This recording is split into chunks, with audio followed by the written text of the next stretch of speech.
Mean और average value of alternating current. कहने का तात्पर्य है कि एवरेज वैल्यू की जरूरत क्यों पड़ी। प्रश्न ये है कि हमको क्या नीड है एवरेज वैल्यू निकालने की। देखिए पहले समझिए, जैसे ये बेटा आपका चाहे अल्टरनेटिंग वोल्टेज का हो या अल्टरनेटिंग करंट। अब देखो पूरी टाइमिंग में, मतलब पूरी वन साइकिल में, जीरो से ये T/4 है, ये T/2 है और ये 3T/4 है और ये पूरा कंप्लीट टाइमिंग है। पूरे वन टाइम पीरियड में सोचने की चीज़ है।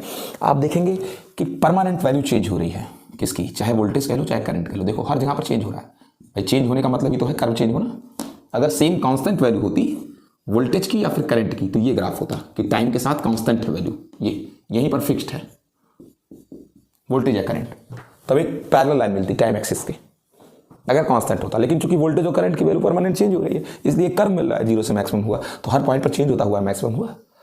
तो फिर अगर कोई हमसे पूछे कि आपके घर कितनी लाइट आ रही है, करंट की वैल्यू क्या है, वोल्टेज की वैल्यू क्या है आपके घर में जो आती है, इंडस्ट्रियल जो भी कह लो, अगर अल्टरनेटिंग करंट है तो उसकी वैल्यू क्या है। सबसे बड़ी चीज़ ये है क्या आप बताएंगे उसकी वैल्यू, ठीक है ना। तो एवरेज निकालना पड़ेगा क्योंकि वैल्यू चेंजेबल है, परमानेंट चेंज हो रही है। तो फिर अगर मैं वन साइकिल के लिए एवरेज वैल्यू निकालता हूँ, वन साइकिल के लिए एवरेज वैल्यू निकालता हूँ, ठीक है ना। तो कैसे निकालेंगे एवरेज वैल्यू पूरी वन साइकिल के लिए, ठीक है ना। करंट की कौन सी वैल्यू, एवरेज वैल्यू बेटा, मीन वैल्यू करंट की पूरे वन साइकिल के लिए। तो फिर कैसे वन साइकिल के लिए निकालनी है, इंटीग्रेशन कह दो करंट का पूरी वन साइकिल के लिए, जीरो से टी टाइम के रेस्पेक्ट में। तो dt का ऊपर मल्टी करो, नीचे भी dt का मल्टी करो वन साइकिल के लिए, ठीक है ना। जीरो से कहाँ तक, t तक। करंट का एवरेज निकालना है वन साइकिल के लिए टाइम के रिस्पेक्ट में, तो ऊपर भी dt का मल्टी नीचे भी dt का मल्टी, जीरो से t तक, जीरो से t तक, ठीक है। अभी ये समझने की जरूरत है I की वैल्यू जो है I0 sine omega t dt, zero से t टाइमिंग तक, और dt का इंटीग्रेशन कैपिटल स्मॉल t होगा जीरो से t तक। ये ऊपर वाले को आप पैकेज लेते चलो, सॉरी dt जीरो से t तक, और ये upper limit minus lower limit. अब ये क्या आएगा, जो आंसर है आपका वो एवरेज वैल्यू जो वन साइकिल की है पूरी, 1/T और उसके बाद I0 sine omega T. I0 को बाहर कर लो, I0 को बाहर कर लो, ठीक है ना। I0 को बाहर कर लिया, फिर इंटीग्रेशन लगाओ जीरो से कहाँ तक, t तक, और साइन ओमेगा टी, ठीक है ना, dt। ये हो गया आपका, ये आपको करना है। अभी आप ध्यान देंगे ऐसे कैपिटल T, सर ये I0 है, I0 को ऐसे कर दो, I0 को ऐसे कर दो। अब साइन का जो इंटीग्रेशन होता है सबको पता होना चाहिए, साइन का integration cos omega T, sine का इंटीग्रेशन, ठीक है ना। वो भी किसमें, माइनस कास ओमेगा टी होता है साइन का इंटीग्रेशन, ठीक है बेटा। और ये जो टी के आगे लिखा हुआ है ओमेगा, टी के आगे ओमेगा लिखा वो नीचे आ जाएगा, और लिमिट लगा दो जीरो से कैपिटल टी तक। ये सब सबको पता होना चाहिए।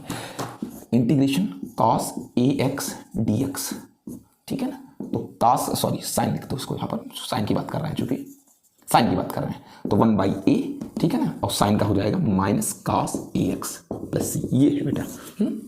वैसे ही तो ये जो टी के आगे ओमेगा था, ओमेगा नीचे आ गया बेटा, और साइन फंक्शन का जो होता है वो कास ओमेगा टी हो गया, ठीक है। अभी देखो एवरेज वैल्यू वन साइकिल के लिए जो मैं कह रहा हूँ माइनस I0/T, बेटा ये ओमेगा बाहर हो जाएगा, और फिर कास फंक्शन बचा यहाँ पर। एक बार अपर लिमिट रख दो कास ओमेगा, चलो बाद में रखते हैं इसको, ठीक है ना, लिमिट बाद में रखते हैं जीरो से टी तक, ठीक है ना। माइनस I0/ओमेगा टी कर दो, और देखो एक बार अपर लिमिट रखो cos upper limit omega into t, cos omega into t, ठीक है ना। माइनस अपर लिमिट रखा, एक बार lower limit cos omega into zero. जरा सा आगे बढ़ते हैं, क्या है जो आपका आई एम एवरेज वैल्यू जो आई है I0/ओमेगा टी, माइनस भी लगा हुआ है ओमेगा टी।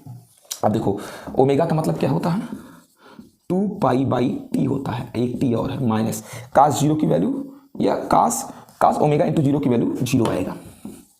अब ये देखिए क्या आंसर आ रहा है, I0 into omega t minus I0/ओमेगा टी, मतलब देख पा रहे ना। और ये कट जाएगा, कास 2π की वैल्यू भी 1 होती है, माइनस कास जीरो की वैल्यू भी 1 होती है, 1 - 1 कट के जीरो आ जाएगा, यानी पूरा आंसर कितना आ जाएगा, जीरो आ जाएगा। यानी इस तरीके से आपने क्या देखा, आपने देखा कि एवरेज वैल्यू पूरी वन साइकिल के लिए जो आई वो जीरो आई। क्यों बेटा, जितना ऊपर पॉजिटिव है उतना ही नीचे नेगेटिव है। तो पूरी वन साइकिल के लिए चाहे करंट की और चाहे वोल्टेज किसी की भी जो आप average value mean, M for mean value जो निकालोगे वो जीरो आएगा। अल्टरनेटिंग करंट में चूंकि एक बार एक डायरेक्शन में उसके बाद अपोजिट डायरेक्शन में मैथमेटिकली इसकी वैल्यू कितनी आ जाएगी, जीरो आ जाएगी, ठीक है ना। अब आपको इसके बारे में बता दे रहे हैं कि ये इस तरीके का एक रिजल्ट तरीके का आपको देखने में आया। क्या चीज बेटा, कि जो अल्टरनेटिंग करंट की जो वैल्यू आई एक साइकिल के लिए जो एवरेज वैल्यू है वो जीरो है, जितना ऊपर प्लस उतना नीचे माइनस। क्योंकि इसका रिजल्ट का मतलब समझते हो क्या होता है? ये होता है कि भैया जीरो से मैक्सिमम, मैक्सिमम से मिनिमम, जितना ये है अंकों में, जीरो से 50, 50 से जीरो, उतने फिर जीरो से 50, 50 से जीरो होगा अपोजिट डायरेक्शन में। तो एक बार प्लस एक बार माइनस, नेट आंसर कितना आ गया? जीरो आया। एवरेज वैल्यू जो आ गई ये वन साइकिल के लिए है कि वन साइकिल में टोटल कितना आ गया? जीरो आ गया, जितना ऊपर प्लस उतना नीचे माइनस। ठीक है ना? तो अब हम क्या करेंगे, हम आधी साइकिल के लिए हम एवरेज वैल्यू निकालेंगे। ठीक है बेटा, ये निकालते हैं बेटा हाफ साइकिल के लिए। जैसे ये है, अब चूंकि पूरी साइकिल में तो फिर प्लस माइनस होकर जीरो हो जाता है, चाहे वोल्टेज का एवरेज चाहे करंट का। तो फिर क्या करते हैं ना कि हाफ साइकिल के लिए निकालते हैं, केवल हाफ साइकिल के लिए। 0 T/4 और ये T/2 हाफ साइकिल के लिए, चाहे पॉजिटिव वाले चाहे नेगेटिव वाली, किसी वाले के लिए भी। ठीक है ना? तो फिर आइए, सबको पता है एवरेज निकालना है हाफ साइकिल के लिए, तो आई का एवरेज निकालना है। आई का एवरेज निकालना है, तो एवरेज का मतलब पूरा पदों का योग, पूरा आधे समय के लिए पूरा एक एक करंट की वैल्यू, इंटीग्रेशन करो 0 से T/2 तक टाइमिंग के रिस्पेक्ट में। तो नीचे भी dt, इंटीग्रेशन 0 से T/2 तक। ये बात सबको समझ में आनी चाहिए कि ओमेगा इक्वल टू 2π बाई क्या होता है? t होता है। अब अगर चाहो तो इसको π/T/2 भी लिख सकते हो, 2 को नीचे उतार लाए। अब T/2 को अगर आप चाहते हो तो π/ω भी लिख सकते हो। इससे एक बेनिफिट क्या मिलेगा कि जैसे ये है, अभी थोड़ी देर बाद बेनिफिट देते हैं। dt का इंटीग्रेशन क्या होगा? t होगा, लिमिट 0 से T/2। ठीक है? अब देखो आई डी टी, जो T/2 है इसको मैं लिख सकता हूँ π/ω। इसका तो जरूरत ही नहीं है, एक बार अपर लिमिट एक बार लोअर, इसकी जरूरत है। नीचे वाला तो वैसे ही सिंपली से सॉल्व हो जाएगा। हाफ साइकिल के लिए मैं कर रहा हूँ, हाफ साइकिल के लिए एवरेज वैल्यू निकाल रहा हूँ करंट की, चूंकि करंट की वैल्यू परमानेंट चेंज हो रही है। हाफ साइकिल के लिए क्यों निकाला? पूरे निकालोगे जीरो हो जाएगा। हाफ का जितना आएगा प्लस में, उतने नीचे वाले का माइनस में होगा, वो हम एडजस्ट कर लेंगे अपना बेटा।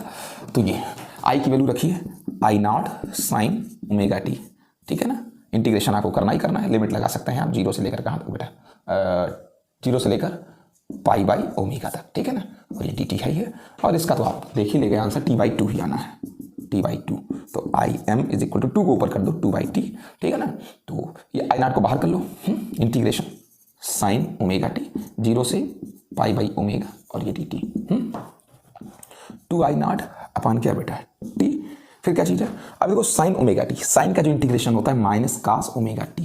ठीक है ना? और एक चीज़ और होता है, ये ओमेगा नीचे आ जाता है और लिमिट लगा देते हैं 0 से π/ω तक, π/ω तक। ठीक है ना? अभी देखिए क्या चीज़ है, -2I0 अपान क्या आया है बेटा? t आया है। अभी t आया ना, अब t बराबर कुछ भी आप लिख सकते हो, लेकिन मैं फर्जी परेशानी करूंगा। अभी आप पहले सवाल सॉल्व करो। देखिए cos ω/t, cos क्या आया बेटा? ω/t आया है, ध्यान दीजिएगा। ये ओमेगा, इसको भी कहाँ निकाल दो? बाहर निकाल दो। ओमेगा मैंने बाहर निकाल लिया मैंने बाहर ओमेगा को। ठीक है ना? अब एक बार अपर लिमिट रखेंगे और एक बार लोअर लिमिट रखेंगे। ठीक है ना? आइए क्या रखते हैं, cos ओमेगा, स्मॉल टी की जगह रखो π/ω माइनस cos, फिर एक बार स्मॉल टी की जगह 0 रख दो। ठीक है? -2I0 अपान t इंटू ओमेगा कट जाएगा। cos पाई की वैल्यू कितनी होती है? -1 होती है, माइनस cos 0 की वैल्यू 1 होती है। ठीक है ना? अब ये हो गया। अभी देखो Im जो आंसर आया है इस चीज को, क्या चीज आ रहा है? आप अगर ध्यान देंगे तभी बात समझ में आएगी। -2I0, ठीक है ना? t ओमेगा का मतलब क्या होता है? अभी देखो लिखा 2π/t, 2π/t, t तो कैंसिल हो गया, 2 से 2 भी कैंसिल हो गया, मल्टी -1 -2 हो गया। अब क्या चीज लिखेंगे? ठीक है ना? क्या चीज लिखेंगे? -I0 अपान जो चीज आंसर, ये 2 भी है तो ये देखो माइनस माइनस प्लस हो जाएगा, 2 हो जाएगा, और नीचे क्या बचा है? पाई बचा है। यानी कुल मिलाकर जो आया आंसर 2/πI0 ये आया बेटा। ठीक है ना? तो कुल मिलाकर जो वैल्यू समझ में आई कि आई ये 2/πI0। अब ये बेटा एवरेज वैल्यू आई है हाफ साइकिल के लिए, इतना ही नीचे पॉजिटिव में होगा, आई इतना ही नीचे पॉजिटिव में होगा 2/πI0। ठीक है ना? अब अगर आप इसको सॉल्व कर लेते हो तो जो आंसर आएगा, मैं लिख रहा हूं यहाँ पर, आई मीन सॉल्व करने पर जो आंसर आएगा 0.637। ठीक है ना? I0 चाहे ऐसे लिखो चाहे 2/πI0। ठीक है ना? ये प्लस में भी हो सकता है, माइनस में भी, ऊपर वाले के लिए प्लस में, नीचे वाले साइकिल के लिए माइनस में। ये एवरेज वैल्यू है। ठीक है? जो हमने निकाल दी बेटा। अब आगे बढ़ते हैं, उसके पहले कुछ नॉलेज है जो आपको देखना पड़ेगा। देखिए अल्टरनेटिंग करंट के लिए कुछ खास बातें हैं। कौन सी खास बात है अल्टरनेटिंग करंट के लिए? पहली चीज तो यह है कि अल्टरनेटिंग करंट में सबसे बड़ी बात यह है कि आधे साइकिल के लिए प्लस आई और आधे साइकिल के लिए माइनस आई। अब सोचने की चीज ये है कि मैग्नेटिक फील्ड डिपेंड करता है किस पर, करंट पर। तो एक बार मैग्नेटिक फील्ड एक डायरेक्शन में आधे साइकिल में और आधे साइकिल में मैग्नेटिक फील्ड अपोजिट डायरेक्शन में, तो नेट मैग्नेटिक फील्ड कितना हो गया, 0 हो गया। यानी प्रश्न ये है कि पूरी एक साइकिल में जो मैग्नेटिक फील्ड है वो 0 होगा अल्टरनेटिंग करंट में। यानी अल्टरनेटिंग करंट किसी तरीके का मैग्नेटिक फील्ड क्रिएट नहीं कर सकता, एक बार प्लस और एक बार क्या, माइनस। सबसे बड़ी चीज ये है, यानी कि एक साइकिल के लिए, कंप्लीट एक साइकिल के लिए मैग्नेटिक इफेक्ट 0 होगा। अगली चीज क्या है, अगर आप ये सोचें कि जैसे हमारा वो जो पिवोटेड कॉइल गैल्वेनोमीटर है, धारामापी जो है, किलकित कुंडली धारामापी, जरा उसके बारे में एक बार सोचिए। इस तरीके तो कहानी हो जाएगी किलकित कुंडली धारामापी में, क्योंकि जो उसमें संकेतक लगा हुआ है, संकेतक जो लगा हुआ है, इंडिकेटर। अगर मैं 1 मिनट के लिए एक बात कहूं कि इसकी साइकिल फ्रीक्वेंसी 50 है, अगर ये 50 साइकिल ऐसे कंप्लीट करता है, एक साइकिल में 2 बार मैक्सिमम यहां और यहां, वो भी अपोजिट डायरेक्शन में, तो केवल एक साइकिल के लिए सुई को एक बार इधर घूमना पड़ेगा और एक बार इधर। और अगर कहीं आपकी करंट की फ्रीक्वेंसी कितनी है, 50 है, तो एक बार के लिए 2 बार मैक्सिमम, मतलब कि एक बार के लिए यहां मैक्सिमम एक साइकिल अगर केवल होती है तो इधर मैक्सिमम अपोजिट डायरेक्शन, एक बार सुई को इधर और एक बार सुई को इधर जाना पड़ेगा। और कहीं फ्रीक्वेंसी आपकी धारा की 50 हो गई, तो 50 फ्रीक्वेंसी का मतलब कितना, 100 बार मैक्सिमम, 100 बार मैक्सिमम, एक फ्रीक्वेंसी में 2 बार, तो 50 अगर फ्रीक्वेंसी, अगर 50 साइकिल है करंट की एक सेकंड में, तो 100 बार मैक्सिमम हुआ। तो 100 बार मैक्सिमम मतलब 50 बार इधर जाना पड़ेगा, सुई को 50 बार इधर जाना पड़ेगा, अपोजिट डायरेक्शन में मैक्सिमम है ना, तो कहानी हो जाएगा। और एक सेकंड में गैल्वेनोमीटर की सुई 50 बार इधर हो 50 बार इधर हो, इतनी तेजी से गैल्वेनोमीटर की सुई चली नहीं पाएगी, तो सुई चलती ही नहीं है, क्योंकि एक सेकंड में 50 बार इधर और 50 बार इधर होना पड़ेगा, इतनी तेजी से हो ही नहीं पाएगा, हम देख ही नहीं पाएंगे।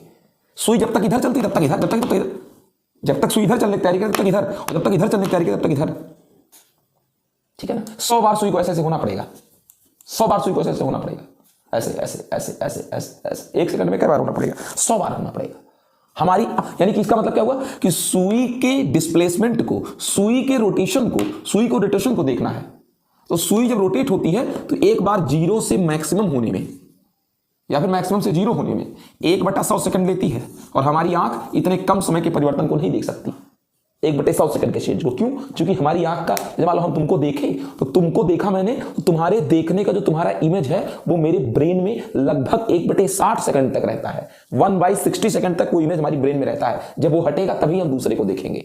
और अगर 1/60 सेकंड से कम सेकंड पर तुमको देखा मैंने, तुम्हारा इमेज हटा नहीं, अभी 1/60 सेकंड बीता नहीं, उससे पहले अगर दूसरी इमेज आ गई, तो हम दोनों को 2 बार में नहीं देखेंगे, एक साथ ही देखेंगे, दोनों डिफरेंट नहीं दिखाएगा। तो सुई इतना तेजी से बनेगा तो घूम ही नहीं पाएगी, वही रुक जाती है, अल्टरनेटिंग करंट के लिए फेल हो जाता है आपका पिवोटेड कॉइल गैल्वेनोमीटर, ठीक है ना। अब उसकी बात फिर क्या चीज कहते हैं बेटा, उसके बाद क्या चीज कहते हैं कि एक चीज ये समझो, करंट जो H जो हीट होता है वो करंट के स्क्वायर पर डिपेंड करती है। H इज इक्वल टू क्या होता है, I² R/T। तो जब हीट आपका करंट के स्क्वायर पर डिपेंड करता है, तो करंट चाहे पॉजिटिव हो चाहे नेगेटिव हो, पॉजिटिव है तब भी स्क्वायर पॉजिटिव ही होगा, और अगर करंट नेगेटिव है तब भी स्क्वायर कैसा ही होगा, पॉजिटिव ही होगा। H is depend upon I², तो चाहे I पॉजिटिव हो चाहे नेगेटिव हो, स्क्वायर करने पर पॉजिटिव ही हो जाएगा, हीट पर कोई फर्क नहीं पड़ता है। लेकिन अल्टरनेटिंग करंट हीट जितना पॉजिटिव के लिए क्रिएट करेगा उतना नेगेटिव के लिए, क्योंकि हीट डिपेंड करता है I के इस पर बेटा, स्क्वायर पर डिपेंड करता है, ठीक है ना। अब उसके बाद मैं आपसे एक चीज कहूं, जरा इस चीज को कोशिश करिएगा समझने की। जैसे बल्ब है, तो बल्ब जानते हैं, अगर आपके घर में आने वाली लाइट की फ्रीक्वेंसी 50 है, अगर आपके घर में आने वाली लाइट की फ्रीक्वेंसी 50 है, तो इसका मतलब क्या हुआ कि बल्ब जानते हैं, समझिएगा, एक साइकिल की बात करें तो 2 बार बल्ब जलता है जब मैक्सिमम होता है, यहां और यहां एक साइकिल में, और 2 बार बुझता है। बल्ब 2 बार मैक्सिमम, मतलब एक साइकिल में बल्ब 2 बार जलता है और 2 बार बुझता है। तो अगर फ्रीक्वेंसी 50 है आपके घर की आने वाली लाइट की, तो 100 बार बल्ब जलेगा और 100 बार बल्ब बुझेगा, हर एक साइकिल में 2 बार जलना बुझना। अब 100 बार जलना और 100 बार बुझना एक सेकंड के अंदर, आप सोचिए देख पाएंगे इतनी तेजी से? नहीं। जलने का प्रभाव आपकी आंख से समाप्त नहीं होता तब तक बल्ब बुझता है, और अगली बार जब तक आपके आंख पर जलने का प्रभाव, जानते क्या हुआ, जला बुझा फिर जला फिर बुझा फिर जला। तो जानते हो इस जलने का प्रभाव आपकी आंख पर 1 कितने सेकंड तक बना है, 60 सेकंड तक, 1/60 सेकंड तक बना है। अभी जलने का प्रभाव हटा नहीं, उससे पहले बुझ गया बल्ब। अभी जलने का प्रभाव हटा नहीं, तब तक फिर जल गया। एक बार जलने का प्रभाव नहीं हटा, तब तक बुझकर जल गया, तो आप बुझते हुए नहीं देख पाते, केवल आपको जलता हुआ दिखाई देता है। समझ सके इस चीज को? ये दृष्टि निर्बंधता है, हमारी आंखों की क्षमता नहीं है इतनी कि इतनी तेजी से हम देख सकें जलना अथवा बुझना। अल्टरनेटिंग करंट आपको बता दें कि बेटा ये केमिकल इफेक्ट भी नहीं क्रिएट करती, केमिकल इफेक्ट भी नहीं क्रिएट करती है। ना तो मैग्नेटिक इफेक्ट क्रिएट करती है अल्टरनेटिंग करंट, ना तो केमिकल इफेक्ट क्रिएट करती है, दोनों नहीं क्रिएट करती है। तो आप केमिकल इफेक्ट पर बेस्ड या मैग्नेटिक इफेक्ट पर बेस्ड कोई ऐसा इंस्ट्रूमेंट नहीं बना सकते, केमिकल इफेक्ट पर बेस्ड या फिर किस पर, मैग्नेटिक इफेक्ट पर बेस्ड। इन दोनों प्रभावों पर आधारित कोई ऐसा उपकरण नहीं बना सकते जो अल्टरनेटिंग करंट को क्या करे, मेजर करे। अल्टरनेटिंग करंट को मेजर करने के लिए आपको एक ऐसा यंत्र बनाना पड़ेगा, इंस्ट्रूमेंट बनाना पड़ेगा, डिवाइस मेंटेन करना पड़ेगा जो किस पर बेस्ड हो, हीट इफेक्ट पर बेस्ड हो। ठीक है ना? चाहे वोल्टेज नापने के लिए, चाहे करंट मेजर करने के लिए। ठीक है ना? उसको आप बोल सकते हैं तप्त तार voltmeter, heating wire volt meter या फिर हीटिंग वायर मीटर, जो हीट पर बेस्ड हो। क्योंकि हीट को मेजर करने में कोई दिक्कत नहीं, चाहे पॉजिटिव वाला हो चाहे नेगेटिव वाला हो, हीट डिपेंड करता है आई स्क्वायर पर। तो चाहे करंट पॉजिटिव हो चाहे नेगेटिव, स्क्वायर होने के बाद पॉजिटिव हो जाएगा। तो आप हीट पर बेस्ड कोई इंस्ट्रूमेंट बनाए, उसको बोल सकते हैं बेटा तप्त तार मीटर है, तप्त तार voltmeter, heating wire voltmeter, heating wire meter. ठीक है ना? ये रही बात, इंपॉर्टेंट बात है। ठीक है ना? क्योंकि अल्टरनेटिंग करंट से ये सारी चीजें मेजर कर, alternating current magnetic effect zero दिखाता है, केमिकल इफेक्ट जीरो दिखाता है, केवल हीट इफेक्ट जीरो नहीं दिखाता है। तो सारे इंस्ट्रूमेंट जो अल्टरनेटिंग करंट से रिलेटेड हो, जो अल्टरनेटिंग करंट के मेजरमेंट के लिए यूज किया जाए, वो हीट बेस्ड होनी चाहिए। ठीक है? अब चलते हैं, अगली चर्चा करते हैं।